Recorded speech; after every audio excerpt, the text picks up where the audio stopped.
मंत्री जी, मैं आपकी तमाम बातों से सहमत होना चाहता हूँ, लेकिन फिर मेरे सामने एक दूसरा आख्यान आता है। जब 2014 के पहले आप लोग विपक्ष में थे केंद्र के स्तर पर, तो गुजरात के मुख्यमंत्री उस समय के नरेंद्र मोदी जी और आपकी पार्टी के तमाम बड़े नेता पेट्रोल और डीजल और एलपीजी के बढ़ते दामों को लेकर प्रदर्शन करते थे।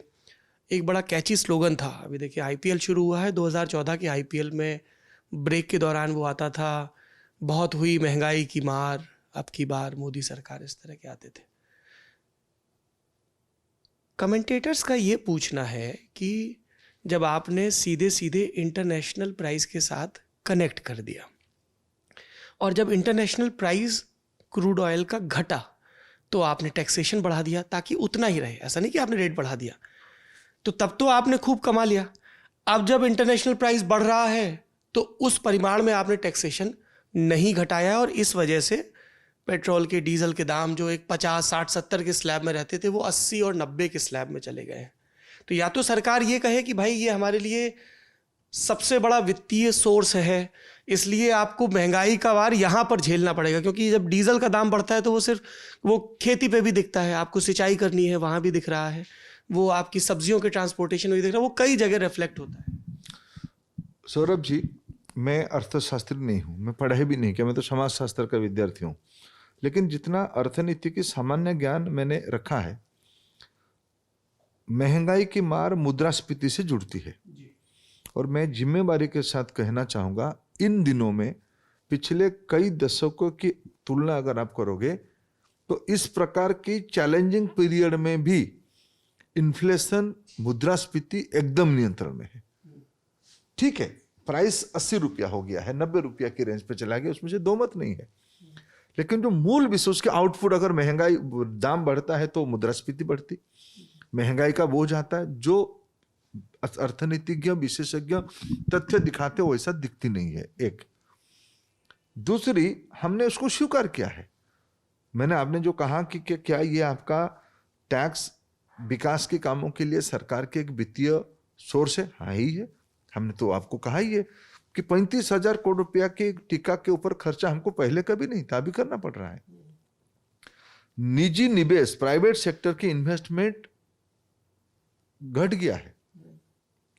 अभी अगर हम प्रोजेक्ट्स नहीं चलाएंगे, 2020-21 और 21-22 ये दो की बजट की अगर हम कॉन्ट्रास्ट स्टडी करेंगे, कंपैरिजन स्टडी करेंगे, पिछले साल से इस साल हमने 43% कैपेक्स ज्यादा खर्चा करने की प्रोविजन किया है, जबकि अन्य सोर्सेस की टैक्स कारोबार लॉकडाउन के कारण घटा, बंद हुआ, खर्चे घटे नहीं, खर्चे बढ़े। इसलिए हमने कोई समाज के सामने कोई छुपा के नहीं किया है। और जब आप थोड़ा कष्ट की निर्णय भी आप समाज को बता के करते हो, और मैं आपकी बात से सहमत हूं, हाँ यही है, आप सही एनालिसिस किया कि आफ्टरऑल गरीबों की जेब में पैसा पहुंचाएंगे कि नहीं पहुंचाएंगे, चिकित्सा की चिंता करना पड़ेगा कि नहीं करना पड़ेगा, ये काम किया है। बाकी रहा आपने 14 की पहले का, आपने अच्छा याद दिलाया। मैं जब इस काम को संभाला, इस विषय को समझना शुरू किया, मेरे को विशेषज्ञ लोग हमारे विभाग में ये बताए कि मैंने यही प्रश्न पूछा, यार उस समय में क्या था, अभी का क्या है। उस समय में हमको बताया गया कि यूपीए के समय में सरकार ने कंपनियों को कहा कि आप बॉन्ड रिलीज करो, ऑयल बॉन्ड रिलीज कर दो, यानी आप उधार ले लो बाजार से, बाद में जो होगा होगा देखा जाएगा। ऋणं कुर्त्यं घृतं पिबेत जावत जीवन सुखी भवेत, ये मित्रों की फिलोसफी रहा। हमने कोई बॉन्ड की सहारा नहीं लिया। घर में कभी दिक्कत आती है तो घर में सब बैठ के तय करते हैं कि खर्चा घटाना है, सेविंग करना है, कर्जा करके नहीं चलना है कष्ट के समय में।